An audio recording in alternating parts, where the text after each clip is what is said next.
Okay, welcome to our next session. My name is Ronnie Lempel. I'm from Outbrain and I will moderate this session. We have four industry talks. Our first talk is by Roee, VP of Technology from Treato, on extracting insights from online patient conversations using natural language processing. Please. Thank you. So hi guys. So I'll talk about Treato today, and I'll show you some of the things that we're doing in the commercial and aspects of what NLP can do in today's world. I'm going to start with a quick video to present the company, and I'll take it from there.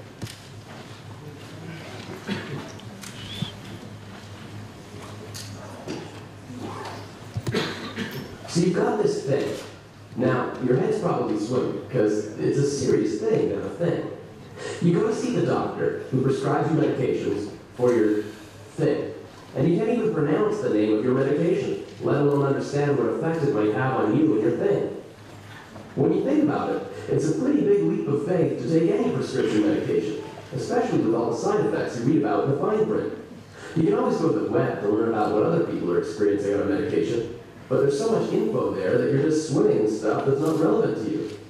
Even the stuff that is relevant is tough to vet, because you don't know if it's coming from a credible source or just some spammer.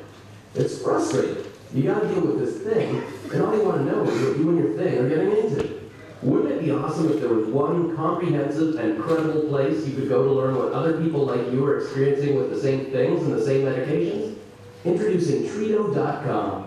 Treato collects all of the conversations about medications that have to do with your thing from all over the web. They take all that data, interpret it, and organize it in a way that makes sense to you. That means it's incredibly easy to learn which side effects other people are experiencing with their things and medications, and which drugs they've switched to get rid of those side effects. You won't find any advertisements or medical jargon. Everything on Treato comes from people just like you. Because at the end of the day, all you really want to understand is your thing and your medications. So you can make decisions that are going to help you live better, with or without this thing. Treato is the only place on the web where you can count on the real-life, first-hand experience you really need. Because only the people that have actually had your thing really understand what a pain in the ass it is. Go to Treato.com to learn more about pretty much everything and every medication out there. I really like this video because it captures in 1 minute and 40 seconds what would usually take me 20 minutes to explain. So now you understand what Treato is, and that's a good place for me to start talking about what we're doing and how we're doing it. So Treato sits on 3 pillars. We're on the pillar of social media because we're basically monitoring the entire internet looking for health-related discussions. Our focus is user-generated content and only user-generated content. That means we want to be everywhere on the internet where someone is saying something about their health and about their conditions. We on the domain of big data because that is big data, and it requires big data infrastructures to be able to handle those amounts of information. And we are obviously in the domains of analytics, which is the focus of this talk, and how we are able to basically interpret and understand the way patients talk online and make some sense out of it.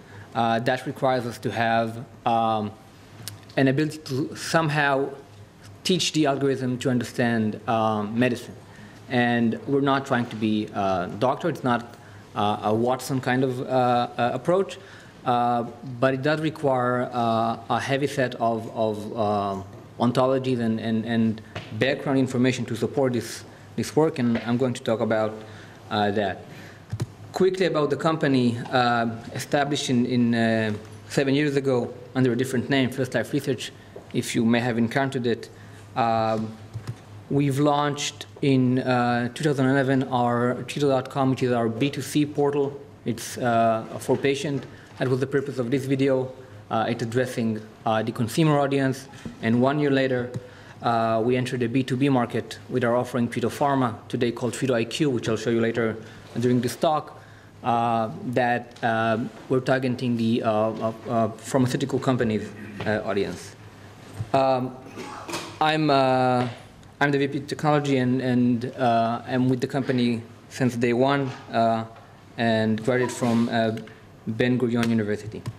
So what kind of content do we see online? The answer is basically everything that has to do with health. Everybody's talking, and they're talking about successes, they're talking about failures. Some of these are just support groups.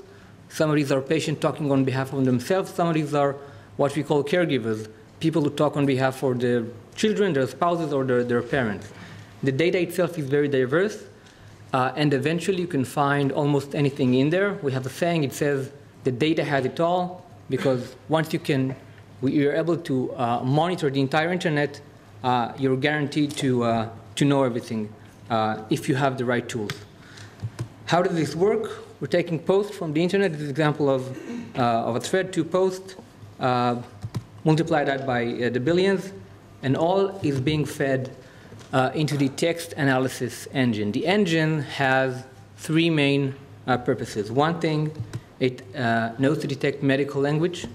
The second thing is understand patient language, because patient online talk differently than what physician might talk, whether online or offline. But most importantly, it understands personal experiences. And that idea of being able to distinct personal experiences from other types of data is critical. That allows us to base some of our conclusions by distincting posts which are based maybe on hearsay, because one person might say, I heard that drug could cause those problems, versus a different post that said, I took this drug and I had those problems, and that post would be given different weight in the analysis. Currently all being done in English. There's a very big globalization project being developed right now to be able to extend it to other languages.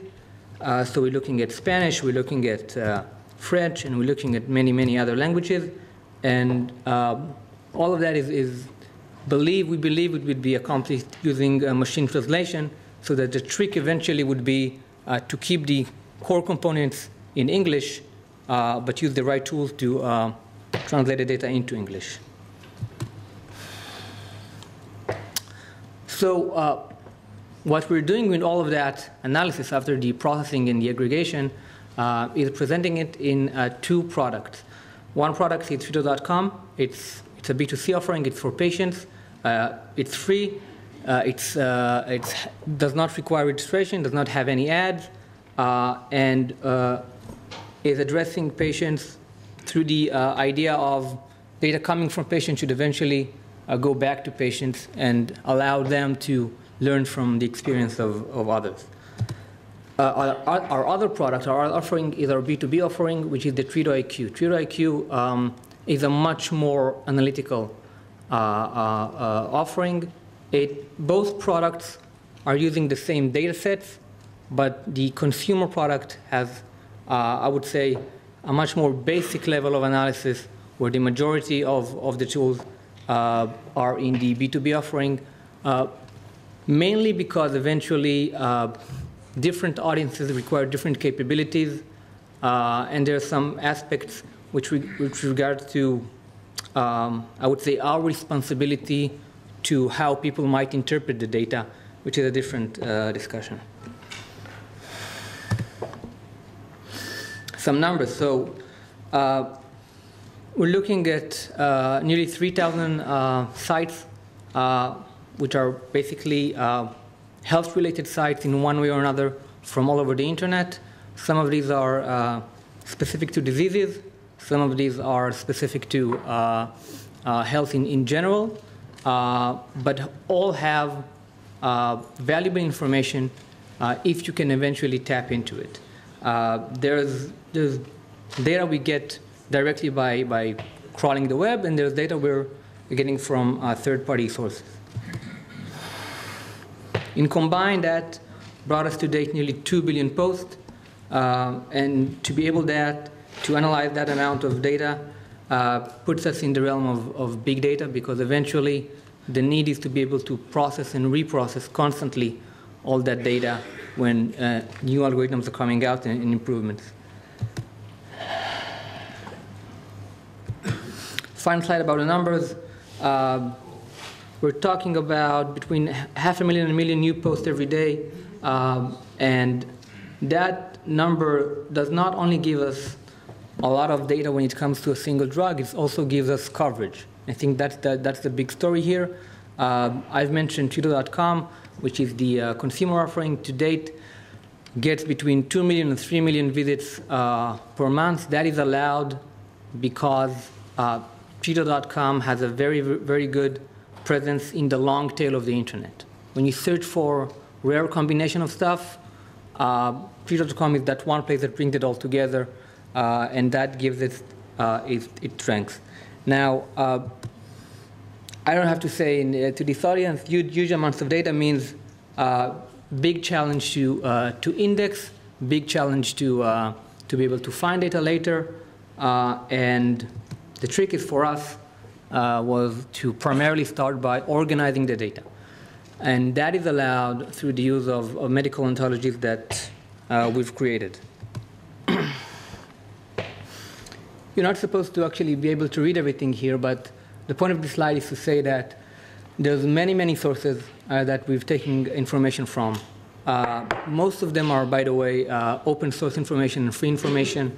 It's different dictionaries, it's different ontologies. We put them all in under one place, talking in one language, under one structure. The idea is drawn from the UMLS, which is the NLM effort for creating one place for all different medical ontologies.